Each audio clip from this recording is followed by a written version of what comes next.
Okay, so some styrofoam and a couple paint scratches later.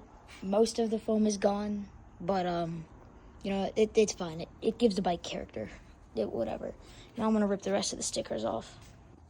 Bro, guys, this sticker used to say 18 speed, but it doesn't anymore because I ripped it.